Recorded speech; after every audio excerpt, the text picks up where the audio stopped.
Fala galera do YouTube, aqui quem tá falando com vocês mais uma vez é o Paulo. E aqui é o Matheus. E finalmente chegou o dia de falar sobre o filme que nós esperamos o ano inteiro. Na verdade, acho que esperamos a vida toda, né? Porque foi o primeiro Star Wars que eu fui assistir no cinema. Também. Então vamos ao nosso veredito de Star Wars: O Despertar da Força.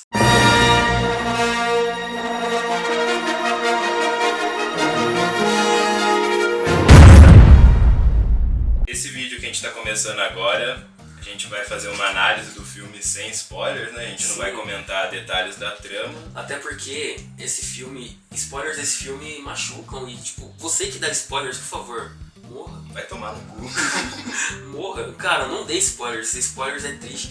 Eu vi uma notícia hoje cedo, não sei se é verdade, de um cara no cinema americano que matou um outro cara que deu spoiler no cinema. Caralho. Eu espero que seja zoeira, mas não dê spoilers, cara. Pelo menos não pra quem não quer ouvir. Não faz sentido. É tipo, é o momento de poder do cara. Que grande bosta, tipo. Não, que cara. você se sente especial dando spoiler? Você é um merda, tipo. qual é a graça disso? Enfim, vamos voltar a falar do filme em si. Que filme? Acho que a gente pode dizer que foi sensacional. Isso é quase unânime. Todo mundo que assistiu. Não tem como dizer que o filme é impecável. Ele não é um filme perfeito, mas o filme é fantástico. Quais tipo, filmes são perfeitos hoje? Não existe um filme perfeito. Mas a gente um dia chega lá. Eu acredito que o episódio 8 seja o filme perfeito. É uma que aposta seja o minha. Império Contra-Ataca mais aperfeiçoado ainda. Sim, mas esse filme, tipo, ele conseguiu reunir muita coisa. Por exemplo, tudo que a gente queria ver de Star Wars, eu vi. Ele misturou a tecnologia. Uma coisa que muitas pessoas zoavam também é a questão de que o episódio 1, 2, 3 parece que é mais civilizado que o 4, 5, 6, tipo, as civilizações que aparecem em Star Wars. Nesse mostrou um pouco de cada coisa, então, tipo, foi tudo que Star Wars estava ali. Também, se você considerar a limitação técnica dos episódios antigos, que não podia fazer aqueles... E as remasterizações também ficaram muito zoadas, né, dos episódios antigos. É muito mais legal. Eu acho que o triunfo desse filme foi trazer o que é o espírito de Star Wars de volta. Isso era algo que o George Lucas, ele desaprendeu, ele perdeu isso nos episódios 1, 2, 3. Não havia nada de Star Wars ali, naquelas conversas burocráticas, naqueles personagens chatos, sem carisma. Esse filme trouxe de volta. Esse filme é Star Wars na essência. E é foda pra caralho. Os personagens, acho que é o que a gente tem que dizer que é o melhor. Tipo, sim, tipo, a o filme construção de cada um foi fantástica. Essa proeza de fazer a gente assim. A gente foi assistir o filme com uma puta expectativa de rever os que a gente já conhece, né? Mas agora a gente tá totalmente apaixonado pelos novos. A gente quer saber o que vai acontecer com eles. E assim, os antigos ficam só como um bônus pro próximo filme e tudo mais. Sim, e é legal também que muita gente reclamou desse filme, falaram que foi um remake.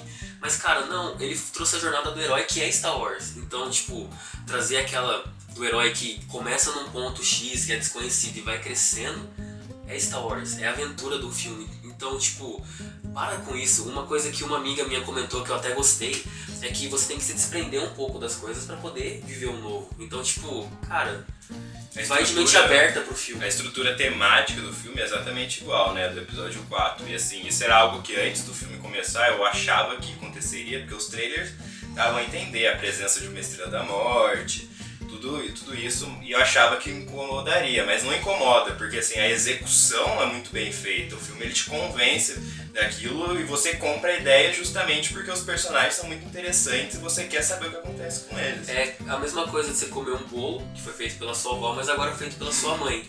É a mesma receita, só que nunca vai ser a mesma coisa. Boa analogia. Então é fantástico o filme. Se você não assistiu ainda, vá assistir o quanto antes. Eu assisti o filme 2 vezes, o Matheus assistiu 3. Então, tipo, o filme é fantástico. Isso porque tem uma semana de filme. Estreou quinta-feira. Estreou quinta, a gente tá gravando isso no domingo, tá ligado? Tava num nervosismo semana passada, todo dia eu acordava. Sim. Fora que, nossa, na hora que eu fui assistir na pré-estreia, porque foi um milagre que eu ganhei o ingresso da pré-estreia de última hora. E foi inesquecível, fantástico. foi a melhor marcante, experiência cara. Cinematográfica aí da vida. E eu acho que pra aqueles que nunca tinham visto um Star Wars, que começaram no 7, porque tem aquelas pessoas que começaram no 7, foi uma motivação pra poder ver os outros filmes. Ele é um bom começo. Ele é uma história boa, tipo, é um Star Wars pra agora. E a gente vai ter Star Wars durante 5 anos no cinema. Então, tipo, quem não curtiu Star Wars e começou a gostar agora, vai até enjoar não, mas vai gostar muito, vai ter muito filme pra assistir. E uma das coisas que marcaram bastante também, tipo, dos muitos pontos positivos pra se falar, também é a questão da sonoplastia do filme, né? Todo o design de som foi feito pelo Ben Burtt, que é um dos Mestres aí que fez os sons clássicos de Star Wars desde o primeiro filme. E é sensacional, e aproveitando esse gancho da sonoplastia, uma das proezas dela é justamente um dos melhores personagens desse filme, que é o BB-8. Que é o cara que atua sem falar nada. Só com o barulho do Ben Burtt e os movimentos da cabeça dele, ele tem tipo uma puta personalidade foda, várias cenas geniais e ó, se você já assistiu, você sabe do que estamos falando, uma das melhores cenas do filme aí. Uma das cenas mais criativas também. Aproveitando então os personagens, a gente pode falar aí do Finn, que foi o alívio cômico sensacional. Nossa, foi fantástico, tipo, ele desde o começo, assim, tipo, ele fica muito claro o que ele quer passar o personagem. Então, ele tipo, é muito assim, coisa do fã dentro do filme, uma ideia dessa. Sim. Ele é o cara que tá maravilhado. As expressões dele. Ele é como se fosse ele a gente. toa, É como se fosse a gente naquele É muito universo. bom isso. O Paul Dameron também gostei bastante, eu achei Sim. Foi um dos personagens que, mesmo tendo ficado um pouco de segundo plano, se destacou bastante. Tipo, Ele eu é um gostei cara, muito dele. ele é um cara que tipo, é legal, ele te conquista logo de cara, é o tipo de cara que você A gostaria de atuação, a chamar voz pra do beber ator, a com atuação ele. do ator também tipo, fez com que ficasse fantástico. E outro personagem também, aproveitando esse personagem de segundo plano, um personagem que eu senti um pouco de falta foi a Capitã Phasma. Esse é um que ponto negativo. eu fiquei meio chateado porque a atriz que faz a Brienne em Game of Thrones. Gwendolyn Christie. E Vendeu muito ela, né? eu esperava um seria pouco mais. foda, Eu mas esperava um pouco mais ela dela. acabou sendo meio que o Boba Fett desse filme, né? O personagem Sim. que entra muito sai calado, mas tem um design bacana e... Mas eu acredito, ainda tem 3 filmes, a né? Então, Kathleen Kennedy deu uma entrevista, ela é presidente da Lucasfilm, e ela falou ontem que a Capitã Phasma é uma personagem muito importante pro universo Star Wars. então a gente espera que no Ela- episódio 8 e 9 Ela vai ser melhor explorada. tenhamos uma Capitã Phasma como eles venderam pra gente. E o vilão, Kylo Ren, Tem muita gente que pegou mal com ele, muitos falam que ele parece Philip Smith, mas cara, a gente não pode falar muito dele, que senão a gente entra em spoilers. sim, a mas, gente vai assim, falar dele no vídeo com spoilers. Ele é um personagem multifacetado. Eu acho que as pessoas não estavam tão preparadas pra isso. Mas eu gostei, assim, achei que deu uma profundidade muito grande pro vilão. Eu gostei muito dele Talvez também. o vilão mais profundo de Star Wars até agora. E tem uma coisa sobre ele que eu peguei muito bem, que a gente vai falar no próximo vídeo, E agora vamos falar do que é melhor nesse filme, que puta que pariu, é a Rey. que é aquela personagem que todo mundo sai apaixonado por ela. Ela é sensacional, a atriz, a Daisy Ridley, é fora de série. Hollywood, por favor, não deixe essa garota só fazer esse filme. Dê emprego pra ela, porque ela Nossa, é excelente. nossa, muito bom. E uma coisa que rodou em volta dela, que eu achei fantástico, e isso não chega a ser spoiler, é que ela não é a garota indefesa. Não, ela tá Ela totalmente... é ela que salva, ela que vai salvar o Ela dia. tá totalmente Então, em tipo, consonância com esse novo esforço aí de Hollywood de ter protagonistas femininas fortes, né? Como a Katniss, como a Arya em Game of Thrones. E a Rey, ela, no Furiosa, nesse ano do Mad Max, que a gente não pode deixar de citar. E a Rey tá totalmente nessa linha, é uma personagem sensacional, a atuação dela é excelente, assim. fantástico. Ela é a protagonista perfeita e é o que todos nós queremos ver mais, assim, ó, ela ser melhor até desenvolvida nos próximos filmes. Ela é um dos personagens mais bem construídos também, eu Toda a acredito. saga, Star Wars. E pra gente poder falar mais dela também, vamos deixar pra falar no vídeo com spoilers.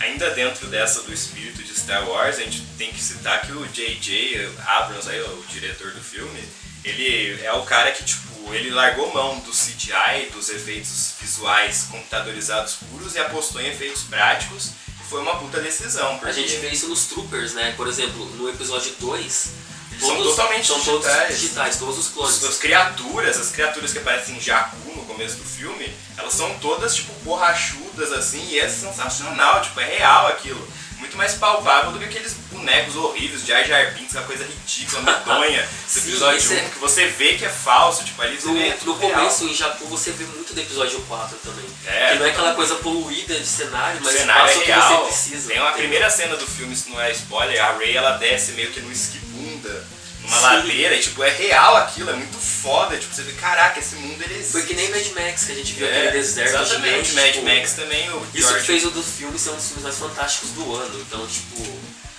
Isso que Star Wars trouxe, tipo, diferente dos episódios 1, 2, 3, que inovou, porque não ficou preso só no computador, ele soube viver Star Wars. Ele, JJ, obrigado, nós JJ. te amamos, JJ. Obrigado por trazer Star Wars de volta. Sim. E por fim, a gente tem que falar que os personagens antigos, eles são extremamente bem utilizados, não é nada gratuito só pra fazer fanservice. Não foi aquele negócio de tipo, vamos só te colocar aqui porque você tá. Não. Eles têm um Eles porquê de construíram estar. uma coisa muito boa. Harrison de Ford, tudo. sensacional nesse filme. Puta que pariu. Nossa, mito. Oh, eu te amo, cara. E falaram que ele se machucou várias vezes Se durante a machucou gravação. e disseram, Falaram. inclusive, que a participação dele era maior. Isso eu não tava sabendo. isso eu não sabia. Antes dele se machucar, ele tem uma participação ainda maior. Eu falei, como assim, né? Porque ele participou bastante, assim, ele é um dos principais personagens do filme. Tem uma Chewbacca, mano. Chewbacca tem. O bom do filme é que ele traz o novo, mas para aqueles que sempre acompanharam Star Wars. Talvez, principalmente para aqueles que tiveram a oportunidade que eu não tive de ter assistido os filmes quando lançaram e tudo, tem aquela pitada de nostalgia que faz com que você fique tipo, caraca, você fica tipo, mano, eu tô vivendo um mundo que quando eu era pequeno eu vi. Ou talvez você, que assim como eu, demorou um pouco mais para conhecer, tipo, nossa velho, que lindo que é isso. E é fantástico, porque o filme conseguiu trazer o que era Star Wars na década de 70, né, no ano 77 quando lançou, pra gente agora em 2015. E é perfeitamente atual. É um dos melhores filmes do ano. É o segundo filme de Star Wars aí que eu já... que pessoalmente é o que eu mais gostei depois de Império Contra-Ataca, que pra mim ainda é imbatível. E que eu ainda aposto que o 8 vai... Eu Ryan- não sei porquê, mas eu tô apostando muito no episódio 8. Então... Ryan Johnson, você tem aí uma puta responsabilidade. Veremos, aguardamos ansiosamente o que você vai fazer nesse filme. Sim, e não só isso, como também já falei, teremos Star Wars durante 5 anos. Ano que Tem o vem Rogue tem One, Rogue One. depois tem o episódio 8, depois tem a história do Han Solo, tem especulações de um filme do Boba Boba Fett. que ainda não... eu não tenho certeza se está Ainda não fechado, sei se tá totalmente mas é um filme que seria bacana, porque é o Boba Fett e a gente não viu o Boba Fett. A gente É um ainda personagem quer ver que Boba ele Fett. é muito mais construído na cabeça dos fãs e no universo expandido do que os próprios filmes, que ele não faz nada, né? Ele é um personagem que entra muito e sai calado, como a Capitã Phasma, tem isso tudo. E a gente fica por aqui nesse vídeo. Espero que vocês tenham curtido. Se gostaram, é só apertar o joinha que aparece aí embaixo. Compartilhe também para que mais pessoas possam ver. Se vocês concordam com os nossos pontos de vista, também comentem. Os comentários aí pra gente poder especular. Não deem spoiler, eu peço que vocês não deem spoiler. Por favor, a gente vai gravar um vídeo só pra falar de spoiler, então deixe pra falar todos os spoilers no outro vídeo, comentem spoilers no outro vídeo. Nesse vídeo aqui deixe para as pessoas que ainda não assistirem poderem ver um pouco do que elas estão perdendo e sentir vontade de assistir. Então é isso, aquele abraço e até o próximo vídeo. Que a força esteja com vocês.